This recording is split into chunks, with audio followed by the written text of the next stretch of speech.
The Kolbrin Bible, read to you by Nick Andrew Hurley. Part 2, Chapter 9, Asarua. Anchitti had been left with the daughters of Formana, who, having just reached maidenhood, were willful and vexed him sorely, so that he sought places of solitude, being an unbearded youth unlearned in such matters.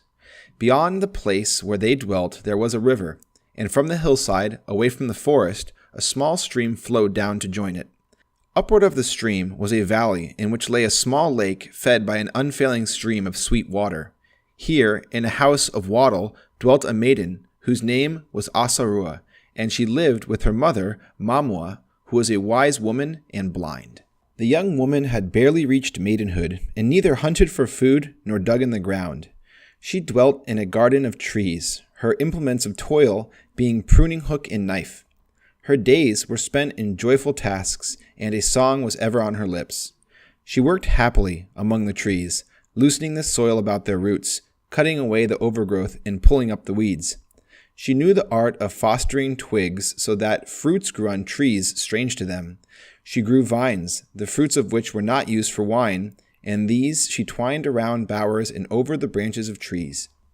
The woman dwelt under the protection of Asua's father, but the mother of Asarua was not of his household, for he was a strange king, though a mighty one. The place wherein they dwelt was fenced about and guarded by 7 fierce hounds, tawny-coated and long of body. The maiden was supple and firm-breasted. She was tall and graceful, red of cheek and light of skin. Her sole garment was plainly woven and unadorned, for she lacked all the things with which women bedeck themselves. Upon her head she wore a garland of leaves, and her only ornaments were flowers. She was shy and restrained of glance. Nevertheless, she was not unobserved, for the eyes of men had fallen upon her from outside the place wherein she dwelt. They did not enter the place, for to them it was sacred ground upon which men feared to trespass. One day, a hunter passed by and became smitten by her beauty and modesty. He thought also of what she had to offer, fine fruits and green-growing herbs, a garden of plenty wherein her embrace he could find rest from the rigors of the hunt. He came to pay his court, garbed for the chase with bow on back and spear in hand. He brought with him 2 wild geese and a young piglet to lay at her feet. But when his steps brought him within the fence, the hounds were loosened upon him. The hunter, seeing that he was unwelcome, took counsel with himself and thought, "Perhaps, if I am uncouth in her sight, my brother, the shepherd, will seem better in her eyes." Therefore the shepherd came and sat on the grass outside the fence, paying his court with fine music from the pipes. But she paid him no heed. Still he remained, until, weary of his piping, she called out, "Go, for what want I with one who sits blowing wind all day? Go learn music from the flowing waters." In the days that followed, others came. Among them, a merchant, a rich man, a lord of grain fields and vineyards. Word of her beauty had been brought to him, and he was challenged by her inaccessibility. So he thought, if indeed it is as men say, then I will have this woman for my own. Have I not the riches enough to provide all that gladdens the heart of a woman? So he came wearing a mantle of scarlet with brooches of bronze. He wore buckles of silver and ornaments of coryllion and gold. He was a man possessed of a smooth, well-oiled tongue, the owner of a storehouse of fine words. He came with attendants who drove off another who sat outside the fence. The merchant came boldly through the gate of the fence, but Asarua met him. When he paid court with bejeweled words, she said, "What have you to offer but gold and treasure? Think you that such unfeeling things can capture my heart? Am I to be bought as a woman bound within her father's household?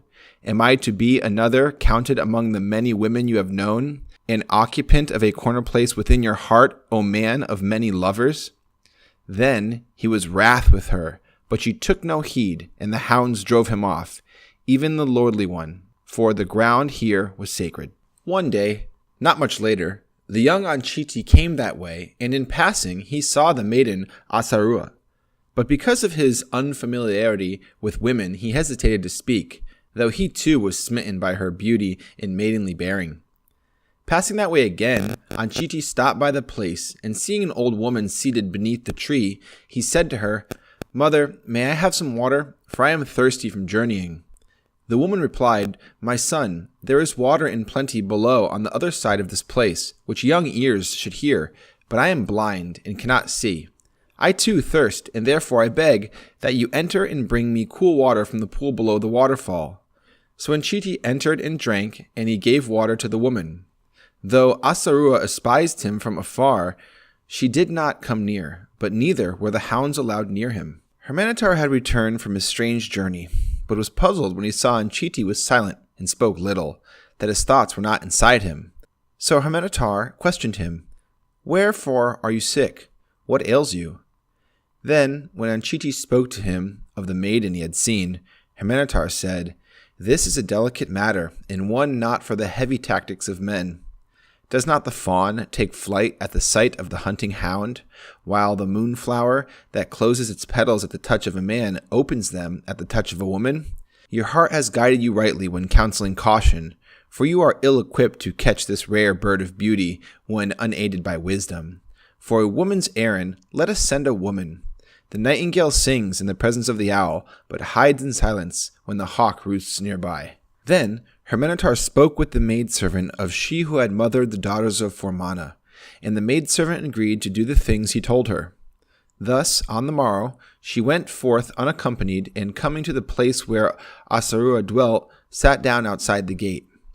When the eyes of the maiden eventually fell upon her, Asarua saw the bent old woman, weary and travel-stained from the journey, and out of kindness, for she was gentle and compassionate by nature, brought the old woman in, that she might sit under the shade of a tree and rest herself and eat some fruit. After the maidservant had rested in the shade and refreshed herself, she spoke to Asarua and said, "How lovely is your garden, how well watered, how bright and refreshing its many fruits. I have heard much of this place, but more of you and your beauty. But no words of men have done justice to what I see with my own eyes." Asarua said, "The words of men often differ from the thoughts of their hearts, while flattering words are bait above a well-set trap. Let us not talk of men and their wiles, but of the more pleasant things. Come, let us walk around the garden." They walked and came to a place where grew a tamarisk tree, and about the tamarisk entwined a vine holding many bunches of grapes. The old maidservant said, "Behold this tree. Of what value would it be, it not for the vine? Would it have any value except as firewood? And of the tree to which it clings, would it not straggle along the ground, laying in the dust to be crushed underfoot by any passer-by? It would be a helpless thing unable to raise itself up, a barren creeper bearing no fruit. See what benefit comes from their union, and learn wisdom. Is not the tree named as a man is named, and the vine as a woman is named? We who are old see lessons in such things, and in learning from them gain wisdom. The young are ever loath to even read to their benefit from the book which is always open before their eyes." Asarua listened, but said little, and as they walked, the maidservant spoke of the young daughters of Fonana, whom she had nursed, and of the ways of man and woman. She spoke as such women speak, her tongue following a winding road. The speech of men comes out like an arrow, but the speech of women comes out like a puff of smoke. Men talk with the naked tongue, but words from the mouth of a woman are veiled and devious. The tongue of a woman is a sword sheathed in silk. Not for naught are women called the twin tongue. Perchance these words were added in the days of Thalos, for not all men think thus of women. The maidservant had an inexhaustible supply of words, and Asarua was so taken aback to hear the things of which she spoke that she could not find words to answer. Thus speaking, they came to the small dwelling place where the mother of Asarua was preparing a meal. She invited the maidservant to eat with them and to sleep there for the night, and this the maidservant gladly accepted. After they had eaten, the maidservant spoke with Mamua, the mother of Asarua, and the talk was of unfortunate women whose daughters were fair yet refused to be married, daughters who closed their ears even to good advice on marriage, whether such women were true women or unnatural women. The words which mattered were few, while the words in which they were buried were many, but the former were not lost on Mamua, whose ears were not closed to such talk, and they entered her heart. She gave attentive ears when the other spoke of Anchiti, who, though but a youth, was wise. Though he had not yet drunk deeply from the waters of wisdom, nevertheless the well from which he drew them was a never-failing one. "Be wise," said the maidservant. "Choose this young man, for surely none better will come this way. He does not wander from his place of duty. He is not slothful in manner, nor does he spend his days in fruitful pleasures. He does not go from woman to woman, and, while it is true that this could be because of his age, yet he speaks of women only with respect, which is not the way with budding fornicators. He is manly. He is of blood of kings, and above all is wise, because he has a wise instructor. He is a youth of good promise, and one who would not bestow his love lightly." The mother of Asarua heard the words of the maidservant with both ears, and when the maidservant was departing said, "Come again when the moon is new, that we may speak more of these matters." Anchiti visited the place again, and when the maidservant returned at the new moon, Mamua said, "It is well. My daughter will marry the youth Anchiti. But first he must bide in the place where he now serves for 1 year. Then he must labor in this place for 1 year. After this he may marry Asarua with my blessing." This seemed good in the eyes of Anchiti, and so it was that he labored 2 years in order to marry Asarua. End of chapter 9.